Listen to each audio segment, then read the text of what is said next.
जय हिंद दोस्तों। आज हम लोग करंट अफेयर के कुछ महत्वपूर्ण टॉपिक पे बात करने जा रहे हैं। ठीक है, ये आपके एग्जाम के लिए काफ़ी महत्वपूर्ण है और पूछ सकते हैं। ठीक है, पहला जो टॉपिक रहेगा हमारा वो रहेगा साहित्य अकादमी युवा पुरस्कार। ठीक है, जो 22 भाषाओं में दिया जाता है और इसमें से दो व्यक्ति जो है वो झारखंड से हैं। ठीक है, तो उनके बारे में जानना जरूरी है, एग्जाम में आपसे पूछ सकता है। ठीक है, दूसरा जो है कुटुंब न्यायालय। कुटुंब न्यायालय होता क्या है, ये अधिनियम आया कब था, सेंट्रल लेवल पे, केंद्रीय लेवल पे। ठीक है, और इसमें किस तरह का विवाद निपटारा होता है, ये सब सारा चीज़ देखेंगे। और तीसरा जो है इनोवेशन इंडेक्स। ठीक है, नवाचार सूचकांक इसको बोलते हैं। इसे नीति आयोग जारी करती है। ठीक है, किसी भी स्टेट में नवाचार के कितने स्कोप है, ठीक है, इनोवेशन के कितने स्कोप है, इनोवेशन कितना हो रहा है, इस आधार पे ये रिपोर्ट जारी की जाती है। तो इसके बारे में जानेंगे। और लास्ट जो टॉपिक होगा हमारा सोलर नीति होगा, जो हाल ही में आपको पता होगा हेमंत सोरेन ने अपनी नई सोलर पॉलिसी जारी की है। उसके कुछ की पॉइंट जो हमें याद रखने हैं उसके बारे में डिस्कस करेंगे। ठीक है, तो चलिए शुरू करते हैं। साहित्य अकादमी युवा पुरस्कार। साहित्य अकादमी पुरस्कार दिया जा रहा है कब से, 1954 से दिया जा रहा है। ठीक है, शुरुआत इस समय की गई थी, लेकिन पहली बार 1955 में दिया गया था। ठीक है, तो इसको ध्यान में रखिएगा। दूसरा सबसे महत्वपूर्ण बात है कि 22 भाषा के लिए 22 लेखकों का चयन किया गया है, जिसमें से 2 लेखक झारखंड के हैं। ठीक है, पहला है मिहिर वत्स, आप देख रहे होंगे बोर्ड पे लिखा हुआ है मिहिर वत्स। ठीक है, इन्होंने उपन्यास लिखा है टेल्स ऑफ हजारीबाग, और ये अंग्रेजी में है। किसमें है, इंग्लिश में लिखी हुई बुक है टेल्स ऑफ हजारीबाग। ठीक है, इसके लिए इन्हें साहित्य पुरस्कार, युवा साहित्य पुरस्कार दिया गया है। दूसरा जो है साल्गो हांसदा, साल्गो हांसदा, और इन्हें दिया गया है जन्म दिशों पुजारो काना। ठीक है, उपन्यास का नाम क्या है, जन्म दिशों पुजारो काना, और ये संथाली भाषा में लिखी हुई है। ठीक है, ये दुमका से है और ये हजारीबाग से है। इसे ध्यान में रखिएगा, मिहिर वत्स हजारीबाग से है। इन्होंने ही टेल्स ऑफ हजारीबाग लिखा है इंग्लिश में, इसके लिए इनका चयन साहित्य अकादमी युवा पुरस्कार में हुआ। और दूसरा साल्गो हांसदा, इन्होंने जन्म दिशों पुजारो काना उपन्यास लिखा है जो संथाली भाषा में है। ठीक है, तो ये दोनों पॉइंट आपके लिए काफी महत्वपूर्ण है, इसे याद रखिएगा। ठीक है, अब पहली बार साहित्य युवा पुरस्कार कब दिया गया, साहित्य अकादमी पुरस्कार कब दिया गया, 1955 में। ठीक है, ये आपके कुछ महत्वपूर्ण पॉइंट थे जिसे आपको याद रखने हैं। दूसरा है कुटुंब न्यायालय। कुटुंब न्यायालय, सबसे पहले जानना है कि ये होता क्या है। ठीक है, कुटुंब न्यायालय का अर्थ क्या है। 1984 ईस्वी में 1984 ईस्वी में कुटुंब न्यायालय अधिनियम आया था। ठीक है, केंद्र सरकार लाई थी कुटुंब न्यायालय अधिनियम।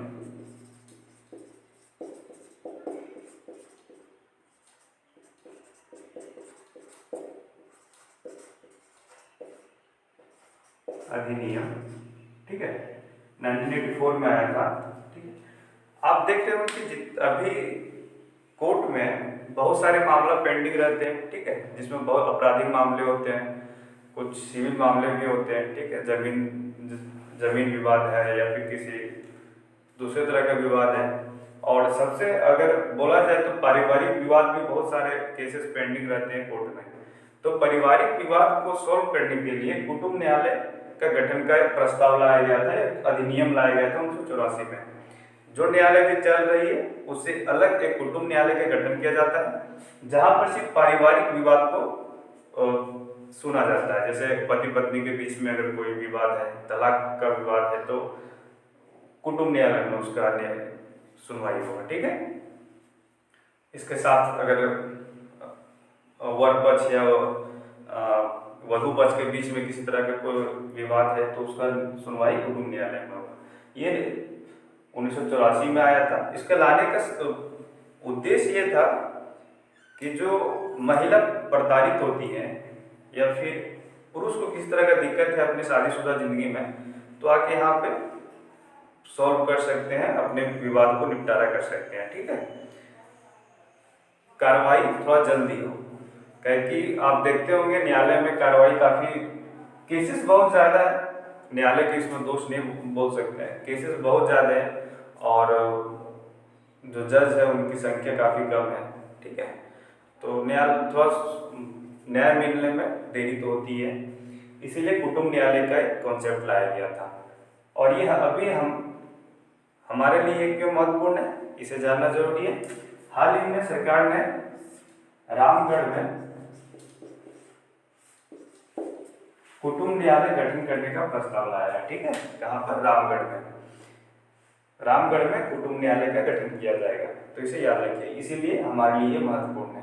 ठीक है, बाकी बात कुटुंब न्यायालय का मतलब क्या होता है, इसे पारिवारिक न्यायालय भी कहा जाता है। ठीक है, परिवार के विवादों को निपटारा के लिए इसको लाया गया है, तो इसे पारिवारिक न्यायालय भी कहा जाता है और कुटुंब न्यायालय भी कहा जाता है। और हाल ही में ये रामगढ़ में स्थापित करने का या फिर गठन करने का प्रस्ताव सरकार ने लाई है।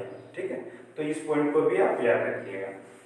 और जो तीसरा हमारा टॉपिक था इनोवेशन इंडेक्स, सबसे पहले इसके बारे में जानना है, इसे जारी कौन करता है, तो नीति आयोग जारी करती है। ठीक है,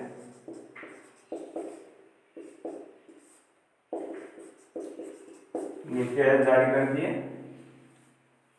ये प्रत्येक साल जारी होता है। ठीक है, प्रतिवर्ष जारी होता है। दूसरा पॉइंट इसमें ये जानना है कि ये 3 कैटेगरी में जारी होता है, जैसे पूर्वोत्तर,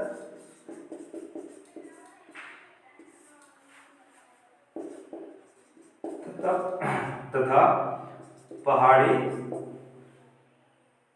राज्य के लिए अलग जारी होता है, यूटीज के लिए अलग जारी होता है, और जो भी स्टेट है 17 स्टेट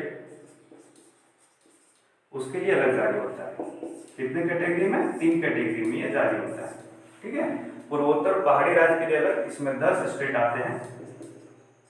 ठीक है, यूटीज के लिए अलग, और फिर जो बचे हुए राज्य हैं उनके लिए अलग जारी होता है। ठीक है, तो पूर्वोत्तर का याद रख सकते हैं, झारखंड के लिए भी पूछ सकता है, झारखंड का जो जीएस पार्ट है उसमें पूर्वोत्तर पहाड़ी में सबसे जो पहला स्थान जिनका है वो है मणिपुर।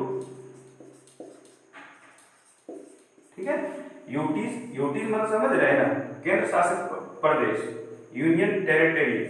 ठीक है, इसमें जो पहला स्थान है वो है चंडीगढ़ का,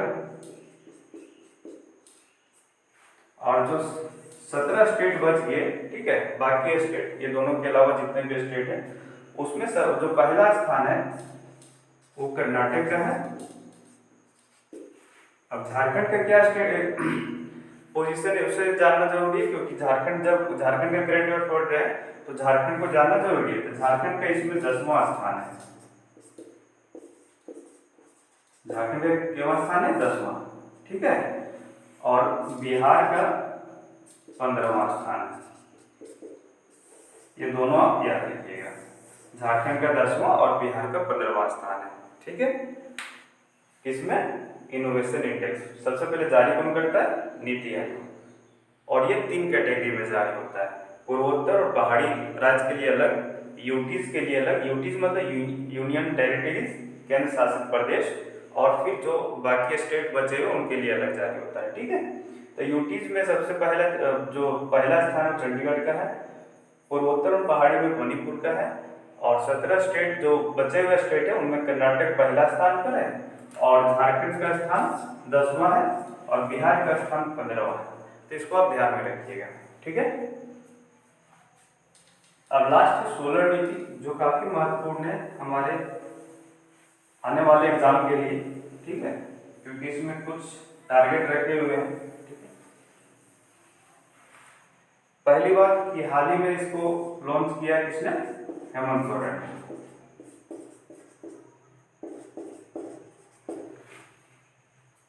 ठीक है, इसका टारगेट क्या है, लक्ष्य क्या है? 2027 तक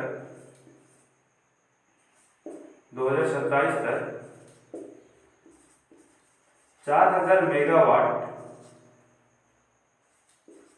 सौर ऊर्जा उत्पादन करना।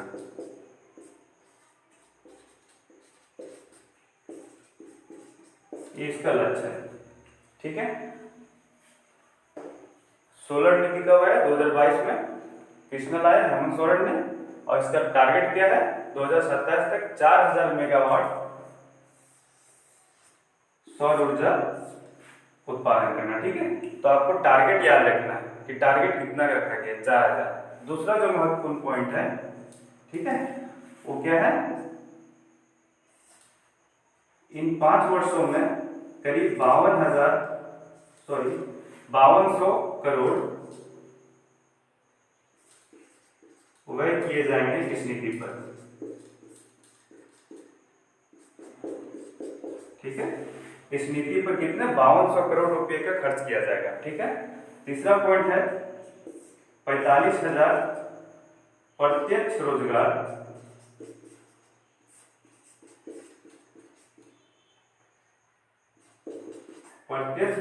सृजन करने का लक्ष्य रखा गया है।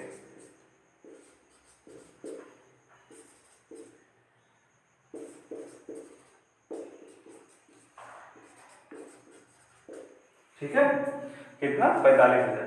तो आपको तीनों पॉइंट याद रखना है। टारगेट क्या है? 2027 तक 4000 मेगावाट सौर ऊर्जा उत्पादन करना है। दूसरा 5200 करोड़ रुपए खर्च किए जाएंगे इसके लिए।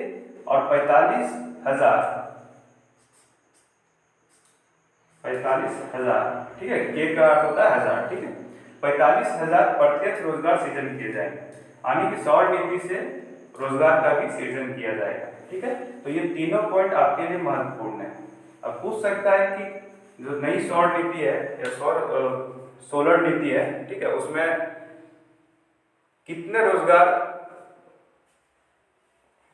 उपलब्ध कराने का लक्ष्य रखा गया है? तो आपको याद रखने होंगे 45,000, ठीक है। और इसके साथ अभी हाल जो सौर ऊर्जा का जो वर्तमान में स्थिति क्या है झारखंड में, ठीक है, तो करीब 88 मेगावाट सौर ऊर्जा उत्पादन हो रहा है अभी।